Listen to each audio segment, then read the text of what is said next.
నమస్తే TV5 brand new show trend setters కు స్వాగతం.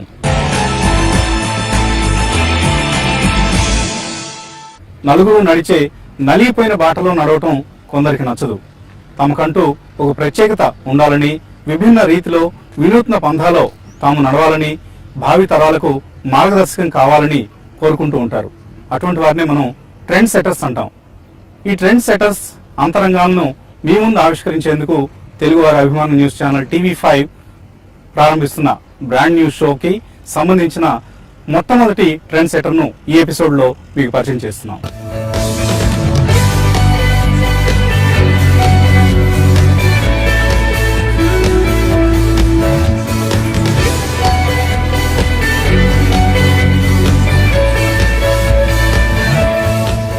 ఓ 2 దశాబ్దాల క్రితం వరకు రియల్ ఎస్టేట్ రంగం అంటే ప్లాట్లు వేసి అమ్మకాలు సాగించడంగానే అందరూ భావించేవారు. అయితే తర్వాతి కాలంలో అపార్ట్మెంట్ నిర్మించడం, విలాసవంతమైన విల్లాల నిర్మాణం వరకు రియల్టర్ల పరిధి విస్తరించింది. అయితే కొందరు రియల్టర్స్ ఆక్రమిత లేఅవుట్లలో లేఅవుట్స్ వేయటం, అలాగే అందమైన బ్రోచర్లు, అబద్ధ ప్రచారాలతో ప్లాట్లు అంటగట్టడం వంటి చేష్టల కారణంగా ప్లాట్ల కొనుగోళ్ల పట్ల ఆ మధ్య కాలంలో కొంత విముఖత కలిగింది. అరకొర స్థలాల్లో లేఅవుట్లు వేయటం, బోర్డు తిప్పేసేయటం, ఇటువంటి చేష్టల నుంచి ఇప్పుడిప్పుడే ఈ రంగం కోలుకుంటోంది. ఇప్పుడిప్పుడు ఈ రంగంలో కూడా ప్రొఫెషనల్స్ రంగ ప్రవేశం చేస్తున్నారు.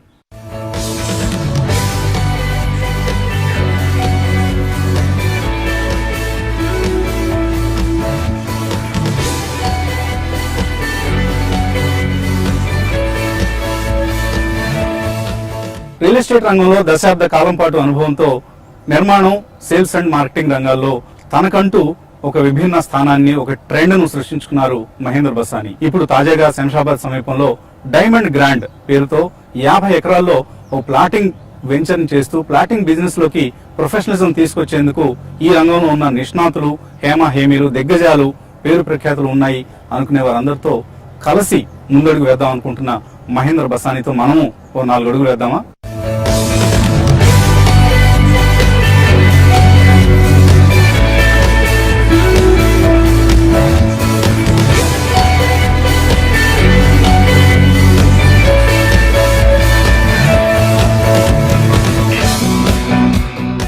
శంషాబాద్ ఇప్పుడు క్రమేపీ ఒక హాటెస్ట్ డెస్టినేషన్ గా మారుతుందని అనిపిస్తుంది. ఎందుకంటే ఇంతకుముందు మనం చూసినప్పుడు కోలూరు కావచ్చు, ఆర్ తెల్లాపూర్ కావచ్చు, ఆర్ ఫైనాన్షియల్ డిస్ట్రిక్ట్ సమీపంలో ఉన్న ఏరియాస్ అన్ని కూడా 10 ఏళ్ల క్రితం అక్కడ అసలు ఎటువంటి యాక్టివిటీ లేదు. ఎవరైనా ప్లాట్ కొనుక్కోవడం అంటే సాహసం చేసి కొనుక్కోవడమే. ఇవాళ అది ఒక పెద్ద హాటెస్ట్ డెస్టినేషన్ అయింది. సమీప భవిష్యత్తులో or maybe in the next 5 years or so Shamshabad ప్రాంతం, ఇప్పుడు మీరు ప్లాటింగ్ చేస్తున్న ఏరియా, ఇది కూడా ఒక హాట్ లొకేషన్ కాబోతుంది అనుకుంటున్నారు. I think Vasant, you've given a perfect example what Kollur, Tellapur, Nalagandla, Osman Nagar was to Gachibowli 10 years ago.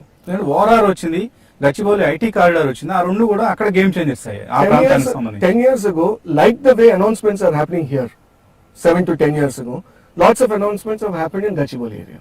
True. ఆ విజన్ ఉన్న వాళ్ళు ఏం చేశారు, చుట్టుపక్కల తెల్లాపూరు, ఉస్మాన్ నగర్, ఇవన్నీ ఏరియాస్ లో నల్లగండ్ల కొనేశారు. టుడే నౌ అక్కడికి వెళ్ళి కొనుక్కోవాలంటే it's a very expensive proposition. Market rate చాలా ప్రీమియం ఉంది ఇప్పుడు. So that is what we're trying to compare, saying that after హైటెక్ City and after Gachibowli we see this as a third destination for IT and electronics growth. Okay. And of course pharma city maybe little down the line. So we see this as a next future destination. Okay. And that's the reason we have zeroed in on this particular location.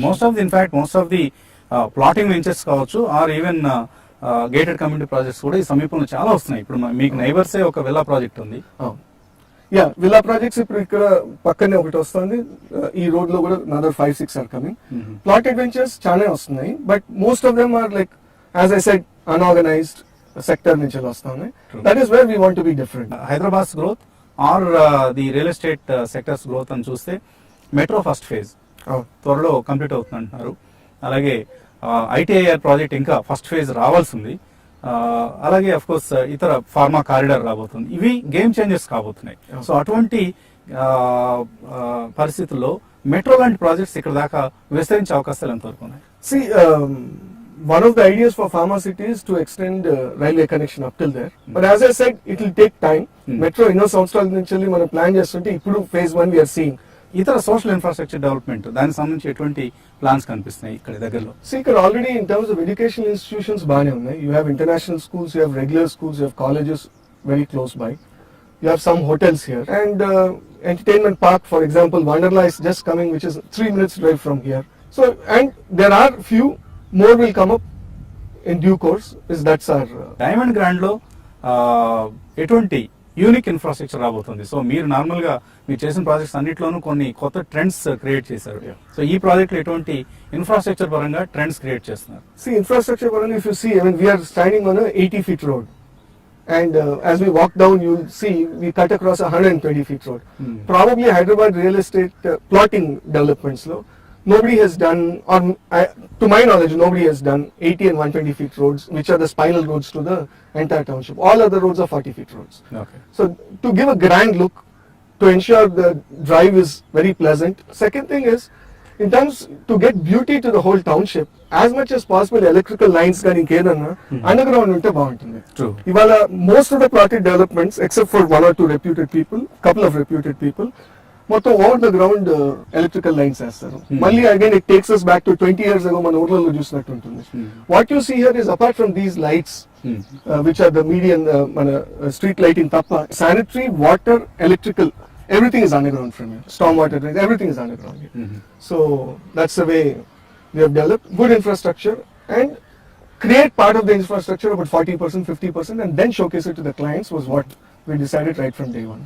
అలాగే NRIs మనకు హైదరాబాద్ కావచ్చు ఆ తెలుగు రాష్ట్రాల్లో real estate రంగాన్ని drive చేయడంలో ప్రధాన భూమిక NRIs, non resident Indians, non resident Telugus.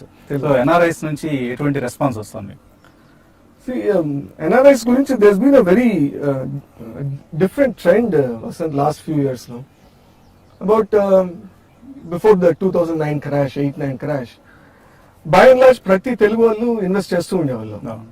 Ippudu last from 2009 onwards till about a year ago, we have seen that youngsters are continuing to invest. People అక్కడికి వెళ్ళి చదువుకొని ఒక ఫస్ట్ ఉద్యోగం చేసి పేరెంట్స్ కోసం ప్లాట్ కొనడం లేకపోతే అపార్ట్మెంట్ కొనడం చేస్తానే ఉన్నారు. బట్ ఎవరైతే people have gone there maybe 20 years ago, 25 years ago, రావాలి అనే ఉద్దేశం లేదు. The kids have grown up, they getting married there, kids are getting married. So వాళ్ళకి ఇంకా ఇండియాకి వచ్చే ఉద్దేశం లేదు. ఎప్పుడో వాళ్ళ పేరెంట్స్ నో కజిన్స్ నో చూడడానికి ఫంక్షన్స్ కోసం రావడం తప్ప they have establish their businesses or jobs there, they have no intention to come. In fact ఆ తర్వాత జనరేషన్స్ పిల్లలకైతే ఇంకా రూట్స్ వెతుక్కోవడం కోసం రావాల్సిందే.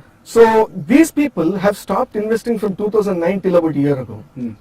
ఈ లాస్ట్ 1 year లో or last 8-9 months when there are a lot of announcements coming by the government, lot of MNC setting up shop in Hyderabad, expanding their existing facility or getting new putting up a new facility. ఈ confidence level betti even people who have decided to settle down there, who were till last 7-8 years investing in stocks and others, have now started investing in Hyderabad real estate. So that is a slightly different. ఇంకా హైదరాబాద్ కావచ్చు are future లో అమరావతి కావచ్చు, భవిష్యత్తులో ఇవి Dallas లాంటివో లేకపోతే ఒక Tokyo లాంటివో ఒక గ్లోబల్ సిటీస్ కాబోతున్నాయి. They are not no more Telugu city అని అలా చెప్పుకోవడానికి లేదు. సో హైదరాబాద్ కైనా అమరావతి కైనా అటువంటి స్టేచర్ రాబోతుంది. Hyderabad is already established as a very good destination for investments. ఇప్పుడు మనకున్న ప్రైజెస్ ఏదైనా చూస్తే it's probably one of the lowest in the country. So there's good room for growth here. True. Amaravati also for that matter, or the new capital that they're building there, areas anta kuda ఒకసారి develop అయింది because it has some of the world's best architects and people like working on it. Okay. So I'm sure that will also be a good place for investment and growth. Okay. So invest చేద్దాం అనుకునే వాళ్ళకి ఈ diamond grand ఎటువంటి opportunity ఇస్తుంది? మీరు ఏమైనా వాళ్ళ కోసం ఇన్వెస్టర్ల కోసం ఏదైనా ప్రత్యేక ప్లాన్స్ చేస్తున్నారా? Yeah, we are going to do a road show in US in the next month. But apart from that also, known circles lone chala mandiki they are aware of the project from the last 2 weeks. We have sent out communication to them and people have shown a lot of interest. కొంతమంది ఏమో yes you come down here, we'll talk it over and then we'll take a decision. So మేము విన్నాం ఈ project create చేసిన noise గురించి. హేమా హేమీలు నగరంలో ఉన్న real estate, Hyderabad నగరంలో ఉన్న రియల్ ఎస్టేట్ రంగానికి చెందిన హూ ఇస్ హూ అంతా ఇక్కడికి వచ్చారు ఆ రోజు. ఇది ఓన్లీ నోన్ సర్కిల్స్ వరకు ఇప్పుడు వెళ్ళింది వసంత్. అగ్రెసివ్ గా మార్కెటింగ్ ఇంకా మొదలుపెట్టలేదు, which we will be doing. And we as I said we just want to hard sell. వాళ్ళకు ఉన్నది చెప్పి, ఆపర్చునిటీ చెప్పి, ఫ్యూచర్ ఎలా ఉండబోతుంది, this is in our opinion and we are bullish about it. So we leave the decision to you, and we want to leave the decision to them. That is, in my opinion, they're happy. They take a calculated decision. So మీ site office అనుకోవచ్చు, లేదా మీరు వచ్చినప్పుడు ఉండడానికి ఏర్పాటు చేసిన Yeah, లాంటిది. yeah. So అక్కడ కూర్చొని మాట్లాడుకుందాం.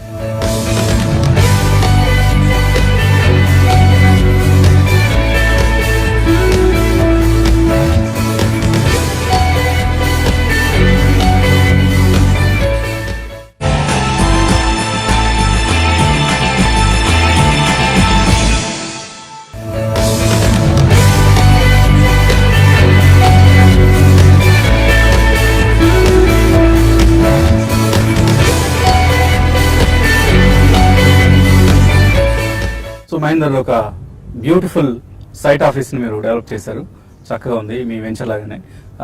అలాగే మనం ప్రైసింగ్ గురించి నాకు అనుకున్నాం. 2007-8 హైదరాబాద్కి సంబంధించి పీక్ ప్రైసెస్ నడిచిన సంవత్సరం అది. సో 2007-8 ప్రైసెస్కి ఇప్పుడు మనం కొంచెం దగ్గర వెళ్తున్నాం. ఇంకొక 20-25% సమ్ ఆఫ్ ది ఏరియాస్లో 20-25% గ్యాప్ కనిపిస్తుంది.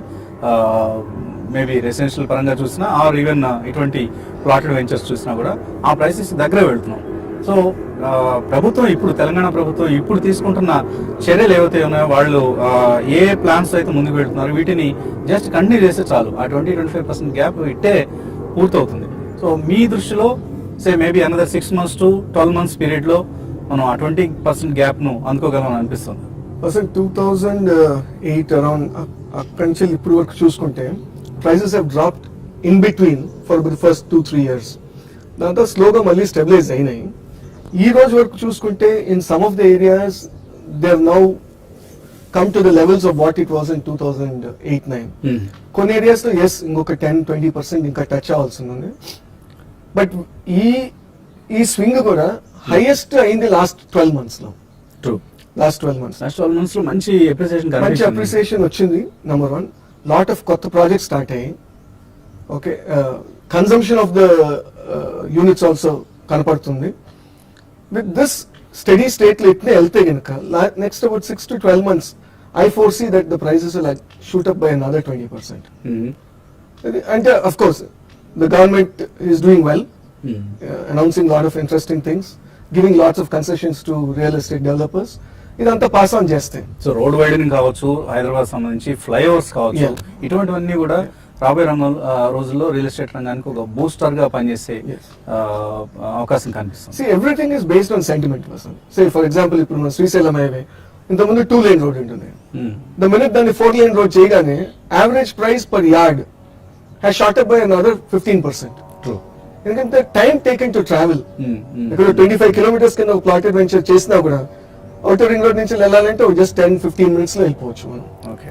సో ఇమీడియట్ గా ప్రైసెస్ పెరుగుతుంటాయి. So any new development, physical development or announcements or setting up of industry, everything adds up to the whole price hike. Okay. And మనం రియల్ ఎస్టేట్ రంగానికి సంబంధించి చూస్తే ఈ మధ్య వచ్చిన ఆర్ఏఆర్ఏ, రియల్ ఎస్టేట్ రెగ్యులేటరీ అథారిటీ ఏదైతే రాబోతుందో, ఆర్ఏఆర్ఏ అనేది ఒక రెవల్యూషనరీ స్టెప్ గా భావించవచ్చు. చాలా కాలంగా ఈ రంగాన్ని పట్టి పీడిస్తున్న సమస్యలన్నిటికీ దాన్ని ఒక సంజీవనిగా భావిస్తున్న సమయం ఇది. సో డెవలపర్స్ కి చాలా స్ట్రింజెంట్ పీనల్ క్లాజెస్ ఉన్నాయి ఆ బిల్లో. అండ్ రాబోయే రోజుల్లో కస్టమర్స్ కి, ఎస్పెషల్లీ కన్స్యూమర్స్ కి బెనిఫిషియల్ కాబోతుంది ఈ బిల్ అన్న ఉద్దేశం మార్కెట్ లో ఉంది. ప్లాటింగ్ రంగంలో ఇంకా దాన్ని పూర్తిగా తీసుకురాలేదు ఆర్ఈఆర్ఏ పరిధిలోకి. సో రాబోయే రోజుల్లో ప్లాటింగ్ ని కూడా దీనిలోకి తీసుకొచ్చే అవకాశం కనిపిస్తుంది. తీసుకురావాలని అంటారు అసలు మీరు? తీసుకొస్తేనే బాగుంటుంది Vasanth. Already there conflicting opinions అనేది ఇంకా బిల్ బయటకు రాలేదు కాబట్టి కొంతమంది అంటున్నారు ప్లాటింగ్ ఇస్ ఆల్రెడీ ఇంక్లూడెడ్ అని, some of the people say లేదని. Now there being un unorganised setup majorly driven by lack of professionalism, plotting వస్తేనే బెటర్ అని నాకు అనిపిస్తుంది. అప్పుడే ప్రొఫెషనల్స్ ఈ రంగంలోకి వస్తారు. ఎగ్జాక్ట్లీ. అప్పుడు ఒక హెల్తీ కాంపిటీషన్ ఉంటుంది among professionally run companies. For professional కాని వాళ్ళు ఎగ్జిట్ కావాల్సిన they have no choice but to exit, or they have to professionalize themselves. Yes. అంటే ఇప్పుడున్న పీనల్ క్లాసెస్ ఏవైతే ఉన్నాయో, జైలు టర్మ్ కావచ్చు, 3 ఏళ్ల జైలు శిక్ష విధించడం, ఆర్ 70% ఆఫ్ ది అమౌంట్ ని సెపరేట్ అకౌంట్ లో మెయింటైన్ చేయాలని అంటాం. అలాగే నిర్మాణానికి వస్తే కార్పెట్ ఏరియా మాత్రమే మీరు సెల్ చేయాలి, బిల్టప్ ఏరియా అని అదని ఇదని అని చెప్పేసి రకరకాలుగా మీరు చీట్ చేయొద్దు కస్టమర్స్ అంటూ బిల్లో స్పష్టంగా పేర్కొనడం జరిగింది. సో అటువంటి ప్లాటింగ్ సంబంధించి ఎటువంటి యాక్షన్స్ మీరు అంగీకరిస్తారు? Plotting లో the first and foremost is permissions లేకుండా అమ్మడం is becoming a big issue. Second thing, plotting generally is driven by middlemen. True. అక్కడ కమ్యూనికేషన్ గ్యాప్ విపరీతంగా డిఫర్ అవుతుంది from what the developer wants to give to what the buyer is actually getting. And fortunately, the real estate agents are also now have to get themselves registered with the state body, and the penal action applies to them also. So I think that's it's in a very right direction. Okay. ఇక్కడ మనకి carpet area అదంతా ఎక్కువ ఉండదు ఎందుకంటే but very clearly open areas ఎంత, park areas ఎంత, ఇవి మనం డిఫైన్ చేయాల్సి ఉంటుంది. So real estate bill will more apply to apartments and villas because అక్కడ మిస్కమ్యూనికేషన్ చేయడానికి ఛాన్సెస్ ఉన్నాయి. But when it comes to plotting, the miscommunication is much more higher here.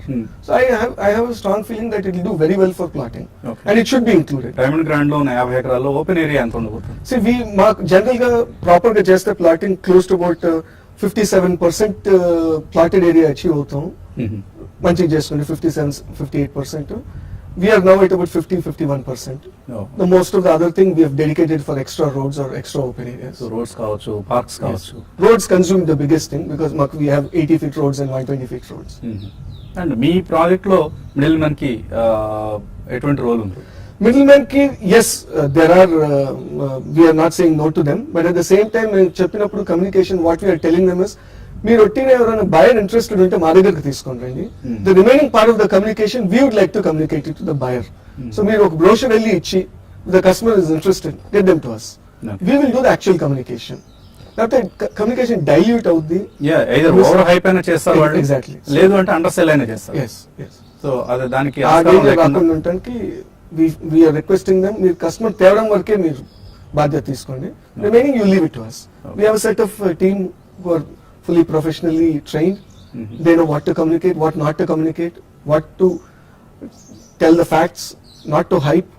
So all that is there. Okay. And ఈ మధ్య budget లో మనం చూసాం real estate bill తో పాటు బడ్జెట్ లో కూడా ఒక మంచి ప్రపోజల్ వచ్చింది, రియల్ ఎస్టేట్ ఇన్వెస్ట్మెంట్ ట్రస్ట్. మనం 4-5 సంవత్సరాలుగా దానికి సంబంధించి వింటున్నాం కానీ అవి ప్రాక్టికల్ గా రావట్లేదు. సో దానికి సంబంధించి ఒక మేజర్ హర్డిల్ ఈ బడ్జెట్ లో తొలగించడం జరిగింది. డివిడెండ్ డిస్ట్రిబ్యూషన్ ట్యాక్స్ ఏదైతే ఇప్పుడు ఆ ఇన్వెస్ట్మెంట్స్ మీద విధిస్తున్నారో దాన్ని తొలగించడం జరిగింది. సో స్ట్రైట్ అవే ఒక 15% బెనిఫిట్ ఆర్ఈఐటీస్ కి రాబోతోంది. సో దీనివల్ల ఆర్ఈఐటీస్ రాబోయే రోజుల్లో విస్తృతంగా వస్తాయి. మీలాంటి వెంచర్స్ కి చక్కటి ఇన్వెస్ట్మెంట్స్ వస్తాయని మీరు అనుకుంటున్నారా?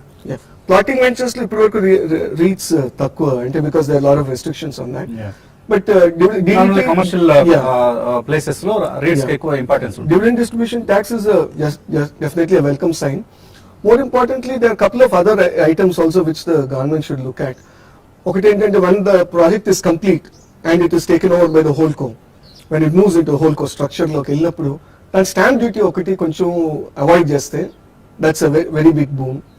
అండ్ రేపు ఎవరైనా అసెట్లు అమ్మినప్పుడు కొన్నప్పుడు కూడా if there is any capital gains tax అది తగ్గించడం లేకపోతే కొంచెం కన్సెషన్స్ ఆన్ దట్ ఎగ్జామ్ చేస్తే reach will flourish and effectively the cost of the entire thing keeps coming down. Maybe stock markets లో ఉన్నట్టుగా లాంగ్ టర్మ్ క్యాపిటల్ గెయిన్స్ తీసేసినా కూడా it's a big boon for the REITs. సో ఈ రంగంలోకి foreign money చాలా విస్తృతంగా వచ్చే అవకాశం ఉంటుంది. కొంచెం చేయాలి, లైక్ ఫర్ ఎగ్జాంపుల్ ఆర్ఈఆర్ఏ బిల్ చేసినట్టు షార్ట్ టర్మ్ లో yes customers will benefit out of it. Long term లో both customers and developers also will benefit out of it. ఎందుకంటే ఒక ట్రాన్స్పరెన్సీ ఉన్నప్పుడు, ఒక మెథాడికల్ గా వెళ్ళినప్పుడు to do apartments and villa projects, FDIs, private equity will continue to invest more and more. So when opportunities are more, then the cost of capital also keeps coming down. So that can be passed on to the customer. Okay. And investments అని అనుకుంటున్నాం మనం real estate investments గురించి. So investors కి NRS కావచ్చు are ఇక్కడ ఉన్న స్థానిక investors కావచ్చు, ఈ ప్రాజెక్ట్ లో ఇన్వెస్ట్మెంట్ కోసం చేద్దాం డైమండ్ గ్రాండ్ లో అని అనుకునే వాళ్ళకి ఎటువంటి రిటర్న్స్ వస్తాయని మీరు ఊహిస్తున్నారు? Maybe next 3 to 5 years. Vasant, I wouldn't want to put a figure. As I said, our way of communicating is we put the whole picture in front of you. In the employment raavachu, these are the industries already they have set up shop here. These are the industries which have been announced. Work is going on. So therefore, total employment potential in this nearby surrounding areas in the lakshal mandiki employment raavotundi. In the lakshal mandiki, all we are selling is 218 plots here. Okay. So there will be a demand and supply gap for reputed plotting developments or good decently done plotting developments. So that way I see there will be a sizable demand in the future. and I see that coming in the next 2-3 years itself. అంటే మీరు ఏదైనా premium అమ్ముతున్నారా? ఈ పక్కనే ఉండే ఒక చిన్న developer తో చిన్న వెంచర్ తో పోలిస్తే మీ వెంచర్ లో ప్రీమియం ఉందా ప్రైసింగ్ పరంగా? Yeah, there will be definitely some premium on it. And then the kind of infrastructure we are creating, if you take the cost of the infrastructure itself, so if somebody is doing it X rupees, we are doing it something like 3x rupees in terms of cost of development itself. Okay. So that premium will be charged, that extra cost will be charged as a premium to the customer. But we are happy, customers appreciate it. Okay. They say 10 రూపాయలు తక్కువ వచ్చి మంచి infrastructure లేని project లో తీసుకునే So, underdeveloped we don't mind paying that extra 100 rupee for a well done infrastructure project. Okay. So అసలు part చెప్పలేదు, returns ఎంత ఎక్స్పెక్ట్ చేయొచ్చు? Returns, 3 to 5 years లో I- మార్కెట్స్ లో చెప్తూ ఉంటాం, స్టాక్ మార్కెట్స్ లో మల్టీ బ్యాగర్స్ అని. Yeah. సో ఒక మల్టీ బ్యాగర్ ఇన్వెస్ట్మెంట్ కాబోతుందా డైమండ్ గ్రాండ్?